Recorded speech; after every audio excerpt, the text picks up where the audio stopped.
you really want to be like as authentically you as possible, and you want to be different from others. So if you are all buttoned up and stuff, unless you have like a really like sleek brand where you always wear, you're a man, you always wearing black suits and stuff. Yeah, like I have seen that like as a brand personality, but for the most part, starting off, you just want to be you. So if you love leopard print, Wear that leopard print. wear that leopard print. Have that be your signature like thing that you always wear.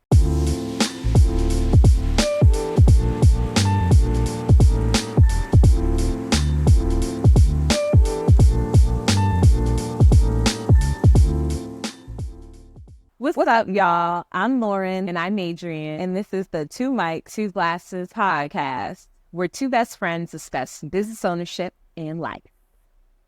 What's going on, girl? What's not going on? Let me see. Let's see. Girl, I'm starting a contract job soon. Oh yeah. How are you feeling about that? I feel like I gave up a small part of my soul. No, I'm just kidding. I'm excited to get paid. I really don't. I just want to do my job and get the monies. Yeah, and but I think it'll be a cool little resume thing, and it'll just kind of, get us along the way in this entrepreneur journey. Yeah, I feel like having a contract, that was like the game changer in stability for me. And now I like never want to not have a contract, because it's like you know that income coming in, like, usually it's pretty good. And yeah, it's contracts are clutch. Yeah. So y'all, if you are working full time for yourself, consider getting a part-time contract for a business that's going to pay you a flat rate each month, so you know that money's coming in. It's nice. If you have the time to do it, it's worth it. And it does not mean that you still don't work for yourself. You do. Right. But, little stability ain't hurt nobody. Right. You're 1099. Okay. You're 1099 to your clients. You can be 1099 Right. contract. Exactly. It's still coming in through the business. Yeah. Yeah. So yeah, it can be very helpful. How many hours a week are you? I limited it to 20 hours a week. So I'm hoping to do 20 there and maybe 20 to 30 on my with mental consulting. And yeah, Good for you. I'm excited / nervous, but Yeah, I mean, it's definitely kind of nerve-wracking, because sometimes it can feel like going back to corporate, but it's different because you're working from home, and as you do the position, you'll find out how much you don't feel like a part of the company, and it's kind of a good feeling. Like you're like, oh, I'm a little on the outside, but then you get to you're okay with that. yeah. And it was much easier to leave at the end too. Oh yeah, gotta go. I don't like this. Let's check over. Bye. So you sent that email like, keep it touch on LinkedIn, or here's why, and then nobody contact or don't. It was like my last contract job. It was just like I was there 6 months, and I was cool with them. I kind of felt on the outside, but it was okay. And once it was done, it was done. And I haven't talked to them since. Bye. Okay, what's going on with you? What is going on? I went to the beach. Oh, I like Art Bay. Oh. It was very nice.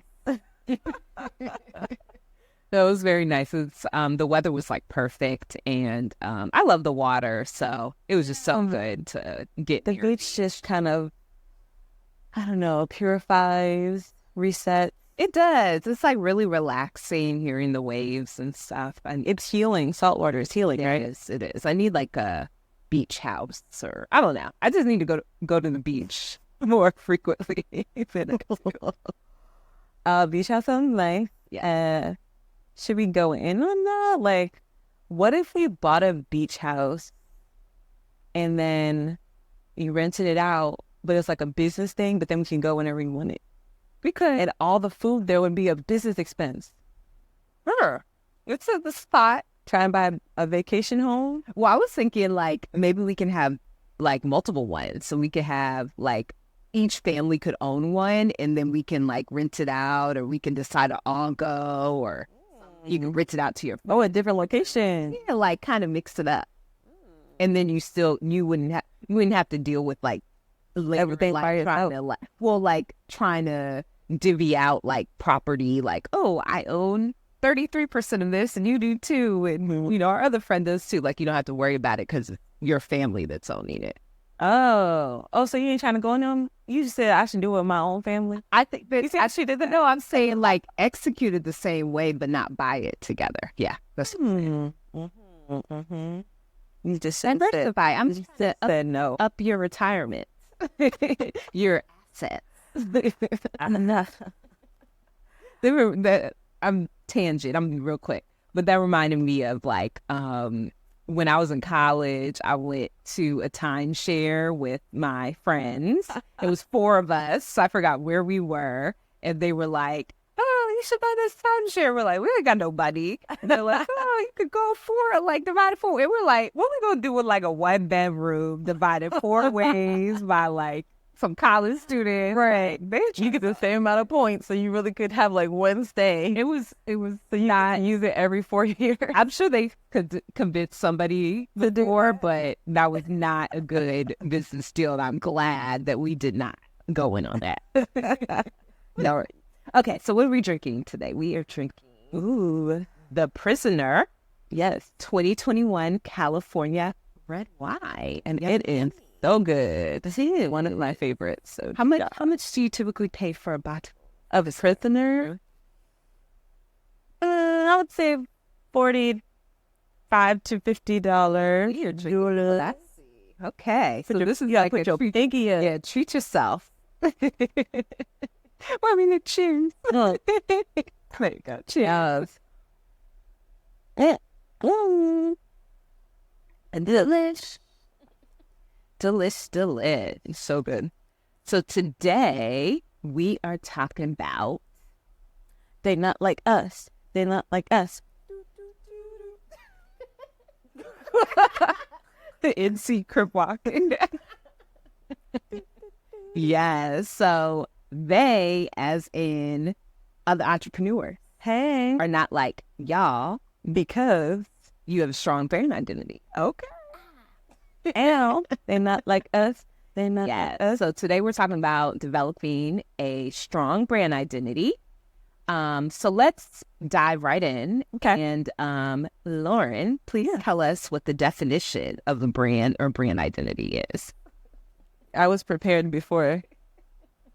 Okay.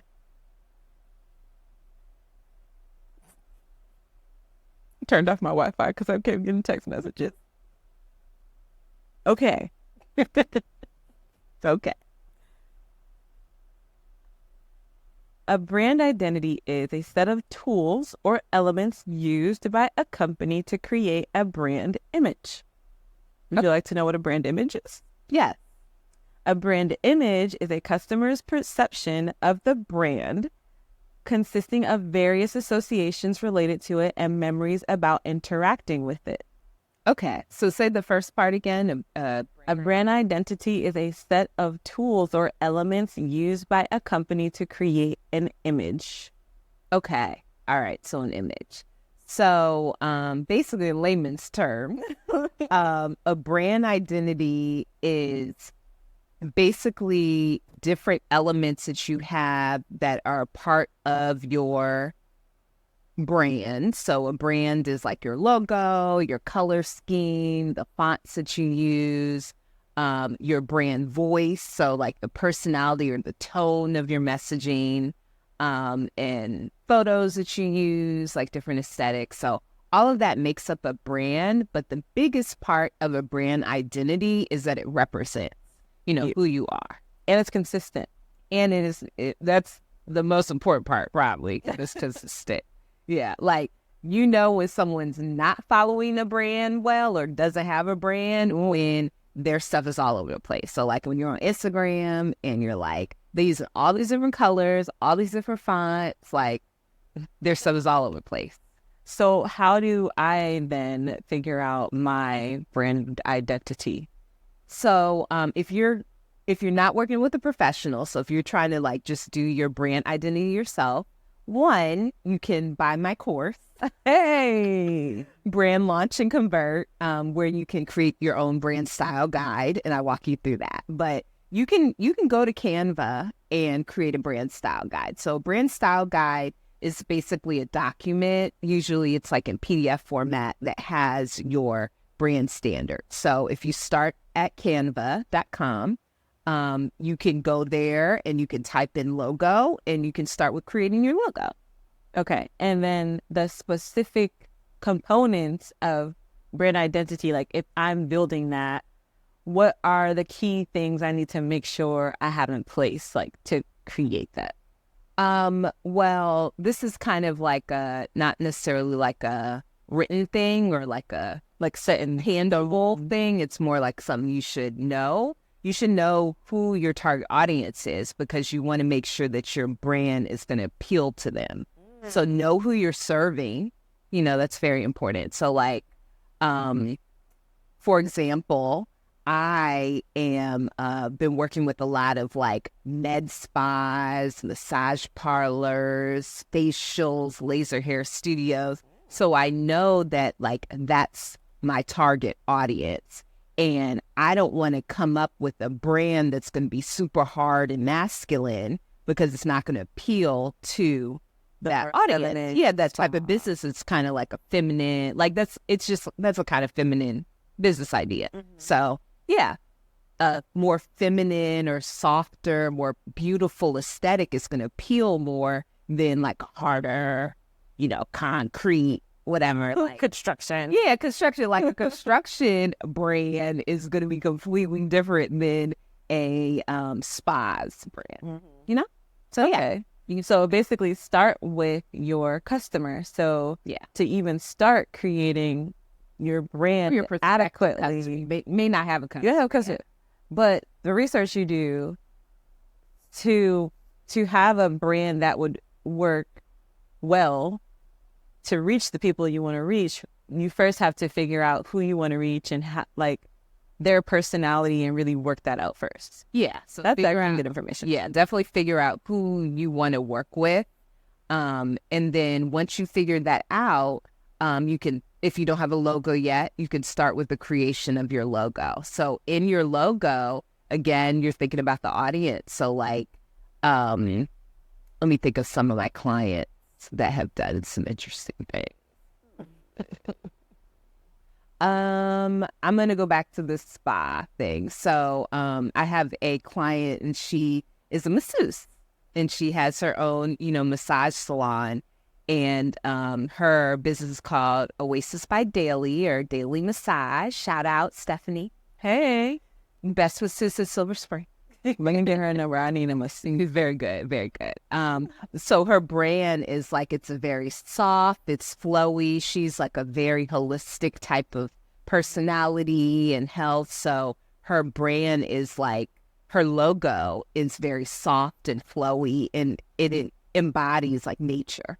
So that's a good place to start with who you are and also like who you want to represent. So if you're about soft, flowy energy, then you probably do want to convey that in your brand. Yeah, because it'll be easier than trying to do something outside of your natural being. Right. So while your brand serves your customers, it also needs to embody you and what you are trying to do. Yes.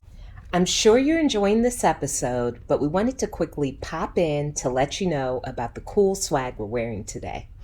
AMW Apparel is a line of inspirational and entrepreneurial clothing for those looking to stand out and make a statement to their following. We provide comfortable and high-quality t-shirts, sweatshirts, tank tops, and more. Enter code 2mics2glasses, which is the number 2, MICS, the number 2 again, GLASSES, with no spaces, for 10% off your first order at shopwithamw.com. Link in the description. We appreciate your support. So it's like you have to find the intersection of who you want to be and is this going to be something that's going to appeal to your target audience? And if it doesn't, you likely aren't going to change yourself. So you may need to rethink who you have said your target audience. Your audience, right? So like, if I am Adrienne, who I am. Wait, what now? So I'm Adrienne, Uh-huh. and let's say I want to do websites for construction businesses, but Adrienne's website's logo has all these flowers and stuff on it. Like, that might not be the right, even though that represents me, maybe I'm flowery and soft and feminine, but like, if I want to do construction websites, like that type of brand is not going to appeal to them, even if I make the best construction websites ever. So you need to make sure there's alignment and it representing, you know, who you are and what you like and what your business is going to be about and what they'll like too. And ideally, your brand identity is going to, your best clients are going to be the people that really resonate with your brand. I like how you mentioned the mismatch that we sometimes that we see, and how we need to make adjustments. I lost my whole train of thought, but you know, but like pointing out how sometimes our branding is mismatched and then we think we're doing something wrong with business, but in all actuality, we're not reaching the right people. So then the people who do come to us do not align with our like actual like vision and mission. Yeah. Because ultimately your brand isn't pulling in those people who would align with what your your services or products. Exactly. So yeah. it's so important. Yeah, and that flows into the colors that you pick for your business too. So all colors have some meaning. They represent different things. You know, yellow is like a very happy color. It represents light, love. And so, you know, yellow is going to be used to elicit a certain emotion. Blue is more like peace, serenity. Yeah. And you'll see like a lot of like, again, I'm going to go back to massage. It's all spas and stuff. They use a lot of blues. And also a lot of corporate companies use a lot of blues too, a lot of software companies. Because it's a neutral color kind of? Yeah, I think it's kind of neutral and it can come off as like kind of techie. Color brown is something that can be used for natural products. So when you think of like, oh, all these ingredients are natural, like you're purely perfect. I was Get just some brown in there. Yeah. I was like, let me not interrupt you, but you literally just said like, I would say like 3 of the 5 of my brand color. It was like, it was yellow, green, it was a tealy blue, it was brown, and I think there was another neutral color. Yeah, I mean, I think we worked on those colors together. Did you feel like they really like It represent did. what? I mean, initially the yellow came because that like was the jar that I wanted, but then it like kind of stuck with it, and it really went well with like the greens and everything else, the natural, the earth. Yeah, I feel like your brand, like it definitely had like a brightness and a happiness to it. And then when you started incorporating your gold texture, so that's another thing. So as you can see, like we have this glass. This is a rose gold glass. This is not a color, although people may say it's a color. It's actually a texture. And how you can differentiate between colors and textures is textures have dimension to it. So when you look at this, you don't just see pink. You see like a little lighter, a little darker and stuff. And you can actually incorporate textures, which we did for for our brand. Yeah. When we had the glittery logo. Yeah. Or our rose gold It's a rose gold logo. Yes. And you can see it on our video now with the little And it does add like a little something extra, like those textures add a dimension, a layer, which is could be a part of the identity of you. So it's like so important. I know we're just talking about colors, but like it does make it's important because if you think about like Target, right, you always think about red. If I see someone in a red shirt, you're like, did it work at Target? It reminds you of Target. And that's the type of blue for Best Buy. Yeah, like that is the type of brown recognition that you want people to have, right? Like if I see your logo, or if I see colors attached to your brand, you want that recognition. I mean, obviously there's a huge international companies. But like, you know, for the community that you're in, you know, if people saw yellow and thought of my older, you know, the old tops on the jars, that is an amazing type of recognition that would, you know, create dividends for me, right? People will share it. They'll think about it. It'll be top of mind. Like, oh, you know, I do need some hair products. Let me go to Purely Perfect Hair and buy some more hair products. Yeah. So even though we are talking colors, we're talking textures, it's so important to be very methodical with your choices. Yeah. And those choices, like the color stuff, those are things that you can also incorporate into your clothing. So like my company, we have like a lot of green and kind of bluish colors. And so I made sure I had a whole bunch of green, you know, clothes. When I do a photo shoot, Fly photo shoot. I've been getting, you know, I've been getting like a green. I got a green power suit in my last one. But basically what I did is like, I was like, whenever I have pictures of me that are related to me as an entrepreneur, I want to be representing my brand in those colors. And so there's some brand recognition by doing those colors, and that flows into your website too. So I always advise my clients to do brand photo shoots in their brand colors. And you may not, when you're going to websites, you may not notice that people are in their colors, but a lot of times there's incorporation in the pictures of the colors. Or a neutral, like something in the background or something matches because it's on purpose. Yeah. Another important thing in branding yourself is how you're going to represent yourself. And it goes into like your brand voice and brand personality. But one really common mistake that I see all the time is people are like, I have a business now. I'm going to be super buttoned up, you know, and very professional in all of my videos. And you may think that that's what you need to do because in the corporate world, you know, sometimes that was what we needed to do. Remember when we would straighten our hair for an interview or, Oh my gosh. you know, you felt like you had to like come across like a certain Wearing way. stockings. I was wearing stockings. Oh my Lord. You gotta wear your suit, you know. And so it's like you wanted to represent something, but that is actually the exact opposite of what you should do as you're branding yourself as an entrepreneur. You really want to be like as authentically you as possible, and you want to be different from others. So if you are all buttoned up and stuff, unless you have like a really like sleek brand where you always wear, you're a man, you always wearing black suits and stuff. Yeah, like I have seen that like as a brand personality, but for the most part, starting off, you just want to be you. So if you love leopard print, Wear that leopard print. wear that leopard print. Have that be your signature like thing that you always wear. There's this guy that I know that hopefully we could interview him in the future, Backpack Jeff. His brand name is Backpack Jeff. You never see him without that backpack on. He goes to speaking engagements. He has the backpack on. Like, it's a part of who he is. And it's also a speaking thing because people are like, oh, well, you always have that backpack. What's in the backpack? And he's like, I love this backpack. And the backpack is part of me because I keep people who are close to me in it. I have pictures of my family. I have like different things that are like really important to him, and he always has it. So he can be on the stage in front of thousands of people and he has that backpack with his family, you know.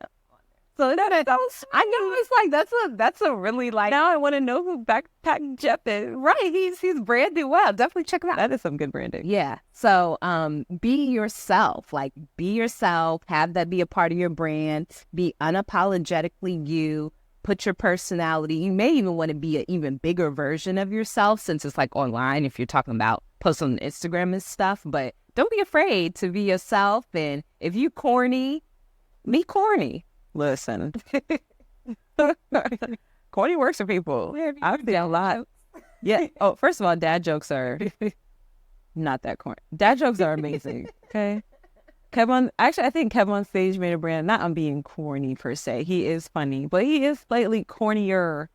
You know, like he's wholesome. Yeah. And he made a brand on being like wholesome and like, oh, you can listen to this with your kids in the room because they're not going to be cussing up a storm. And Yeah. that was his brand. So Yeah. And lean into it. Yeah. his brand has shifted a little bit too, because I feel like he was like the Christian comedian. He was like kind of branded his head. And he's like, I ain't trying to be a Christian comedian anymore. Like, and I think he had talking about said he was the Christian comedian. He just got put in He that was in box. there. Yeah. I think that's where his humor worked best. And he grew up in the church too. Yeah. But now they be talking about the six. Yeah. And other things that doesn't make you not Christian. But, He married, so the Christians be clutching their pearls at that stuff though. But yeah.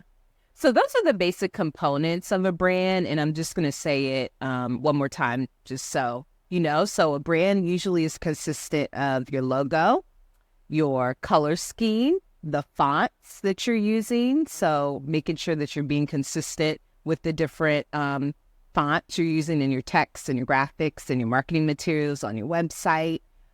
If you want to do a brand texture, like we said, that's it. There's something also called a brand pattern, which is a repeatable design that's kind of like a wallpaper for your brand. So it may incorporate a graphic from your logo in there, and you could use it. You can use it. I've seen it used as tissue paper. Like if you have a product business, as tissue paper, wrapping it up. It could be used in pamphlets and booklets on your business card, on your website, obviously. And then brand imagery is important too. So there's certain images that are going to represent your brand well.